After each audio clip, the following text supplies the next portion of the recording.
bem-vindos ao nosso projeto Cash Show, onde vamos apresentar um podcast com a convidada Susana. Susana. Prontos, Começa bem. nós vamos começar a fazer as perguntas sobre a sua profissão e o que é que certas opiniões que acha da sua profissão. Então, explique-nos como começou a sua carreira na área da contabilidade e o que a motivou a escolher esta área. Sim, a minha carreira começou há 28 anos, quando me acabei de formar, faz agora em janeiro, foi em 97, e o que me levou a escolher esta área foi que eu gostava de matemática na altura, era maluca, não é? E a minha mãe já seguia esta área, não em termos, não era formada, mas fazia contabilidades de empresas, e como gostava foi o que me fez seguir esta área da contabilidade. Por exemplo, Porque eu na altura estava indecisa em ir para a engenharia. recomenda para alguém que gosta de números, assim, matemática e tudo, esta área da contabilidade, sendo que, por exemplo, nós sabemos que nós estamos dentro do curso de contabilidade, quando nós temos a disciplina Economia e contabilidade é sempre mais teórico.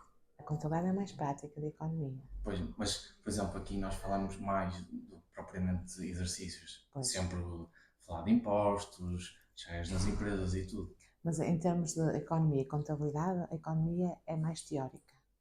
A contabilidade é prática, porque tu na contabilidade, aquilo que tu adquires, os conhecimentos que adquires nos vossos cursos, vão pôr em prática na contabilidade. A economia não. É mais analisar números, fazer aquela parte das análises das empresas, como é que está. A parte de contabilidade não. É mesmo pegar nos papéis, como tu já viste isso, e trabalhá-los. Por exemplo, no estágio, né, deu para reparar que era mais prático, mas acho que, por exemplo, as pessoas que não fazem estágio ou não chegam a fazer estágio, acho que não têm tanta essa noção. Essa noção, se calhar. Pois, mas a parte é assim, tu com a contabilidade, o que é que tu fazes? Pegas nos documentos, vocês aprendem as contas, não é? E vais classificá-los e lançá-los, e só depois aí vês se a empresa está a dar lucro, se está a dar prejuízo, se faturou muito, se não faturou. A parte da economia não.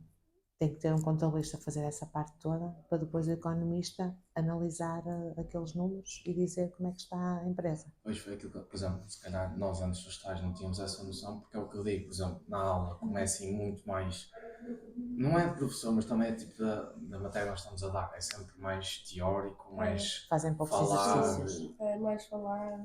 mas é mais matéria do que propriamente exercícios. Até às vezes ficamos mais felizes quando é mais exercícios do que propriamente. Porque é preciso as leis, agora ultimamente, todos os dias saem leis diferentes e os contabilistas têm que estar atualizados para não cometer erros, não é?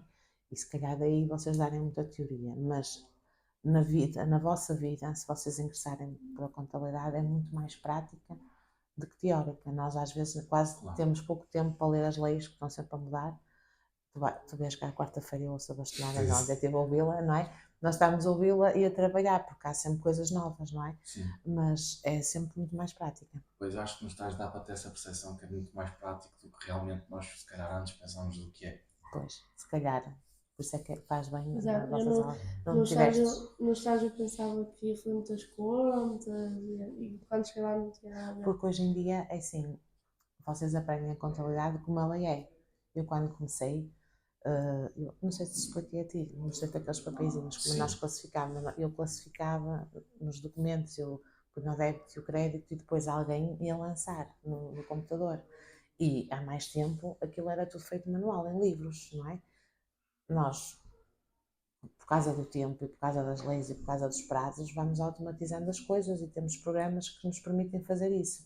E que nós já sabemos, não é? As contas de cor, e que vocês vão saber um dia. Sim. Nós pegamos naquilo e o computador já está, os programas estão automatizados, que nós pegamos nas faturas e aqueles passos que vocês aprendem, nós passamos à frente, não é? E às vezes é difícil nós às vezes explicar porque aquilo está tão automatizado, não é? Nós passamos à frente, mas quando eu comecei, davam-me uns papeizinhos, eu punha débito, a crédito e depois alguém ia lançar, não é? Nós classificávamos as faturas todas. Hoje em dia, às vezes, clientes têm muitos faturas, se nós estivéssemos a escrever uma a uma, perdemos muito tempo, nunca mais fazemos isso. E nós temos os programas de maneira a que aquilo já está automatizado e vai para aquelas contas para ser mais rápido, mas precisamos de saber essas contas, não é? Porque senão não sabemos classificá-los. Por acaso, a segunda pergunta é sobre isso. Se considera que a profissão de contabilidade mudou nos últimos anos com a introdução da tecnologia? Isso tornou mais automático? E ajuda, sim, muito mais automático. E sim, eu quando comecei a trabalhar, as declarações fiscais eram todas feitas manualmente. Vocês já ouviram falar no modelo 22, que sai no final do ano.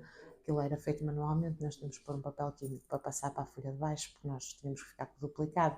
E agora não, o computador descarrega aqui os dados na aplicação das finanças e aquilo é só validar e já está. É como o IRS. Vocês lembram-se, se calhar, dos vossos pais fazerem o IRS à mão. Sim. E agora é só agora validar tudo no os computador. números e aquilo Mas será que, em minutos faz. Mas será que, por exemplo, não vai acontecer como acontece nos outros postos, por exemplo, a contabilidade vai chegar a um ponto onde vai tirar menos postos de trabalho, ou as pessoas vão ter que continuar, por exemplo? Não, porque dá muito trabalho, já vistes, não é? Sim, porque, claro, porque as pessoas têm que porque trabalhar é no computador. preciso, porque assim, as finanças, não é?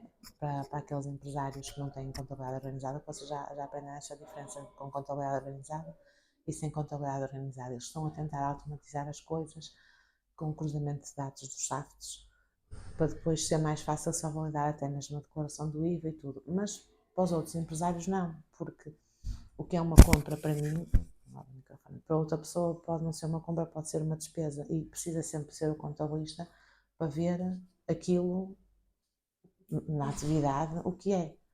Precisamos olhar para os documentos e para as faturas e para os classificar. Então será sempre, se calhar, uma vantagem cada vez mais tornar-se assim mais tecnológico, mais autónomo. Sim, porque ajuda, poupa-nos, tira-nos tempo, não é? E dá-nos tempo para depois de tudo lançado, olharmos para o balancete e podemos dizer ao cliente, olha, está muito lucro, tente fazer um investimento, ou olha, está com prejuízo, veja o que é que se está a passar aí.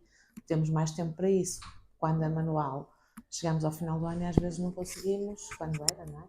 É preciso mais pessoas para fazer e depois não conseguimos dar um apoio tão grande ao cliente. Certo, também, é porque, por exemplo, em algumas áreas é sempre tirar postos de trabalho de certas pessoas, mas se calhar na contabilidade vai ajudar. Sim, ajuda A bastante. diminuir o trabalho e se calhar tornar mais eficiente, onde as pessoas podem trabalhar mais durante o dia. E podemos fazer outras coisas que a contabilidade também nos permite, que às vezes, se é só trabalhar números e faturas, ver outras coisas e tentar ajudar os clientes de outras formas, não é? Quanto mais tempo tivermos, dá para fazer isso.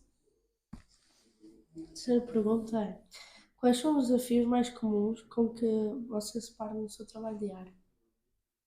Os desafios?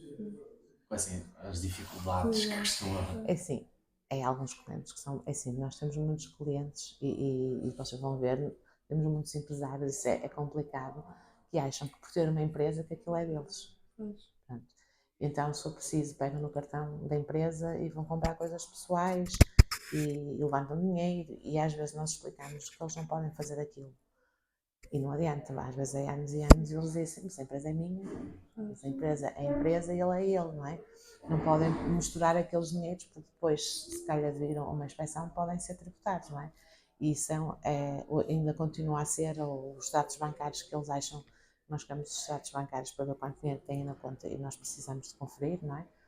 Pronto, isso são coisas complicadas que hoje em dia já há clientes antigos que continuam a ser muito renitentes nessas partes. Pois, não é que, né? Desde que às vezes a gente diz, a minha mãe não é isto, são Cada- todos diferentes, Mas os empresários mais pequeninos, pronto, são mais renitentes. Empresas maiores vão se habituando e sabem, precisam disso. Aqueles, por exemplo, um cafezito, uma coisa mais familiar, como é familiar, são dois irmãos ou marido e mulher que são sócios, acham que pronto, podem misturar tudo. É tudo a mesma coisa. O dinheiro está lá, é deles. E não é assim, porque daquele dinheiro da empresa tem que prestar contas. Depois, se sobrar, podem ficar com eles, mas eles acham que não. É tudo deles. E às vezes é complicado fazê-los entender isso. Agora vamos à parte mais das empresas, que é se nota alguma diferença entre o trabalho de contabilidade em empresas de pequena dimensão ou de grande dimensão. Se às vezes, por exemplo, é claro que, por exemplo, na parte não é, dos empresários, por exemplo, não é? Os de grande dimensão estão mais abertos, mesmo se nós lhe dissemos, olha, vamos fazer isto ou aquilo, mesmo na parte informática deles, para nos facilitar a nós ou até para ser mais fácil, os empresários das empresas grandes estão mais abertos às mudanças e a evoluir. Os pequeninos não. Pois. Qualquer coisa para eles às vezes é um bicho de sete cabeças e é mais complicado. Por exemplo, mercearias, cafés é mais antigo do que propriamente outras empresas. Sim, não é ser antigo. Se for, por exemplo, uma confeitaria grande ou um café grande que tenha sócios diferentes, que não sejam família, às vezes é fácil uma pessoa dizer, tenho que fazer isto, e eles verem que podem evoluir e até é bom para eles. Mas quando é aqueles mais, que é tudo familiar, acham que já se fazem assim há muitos anos e qualquer coisa que seja diferente é mais complicado. problema.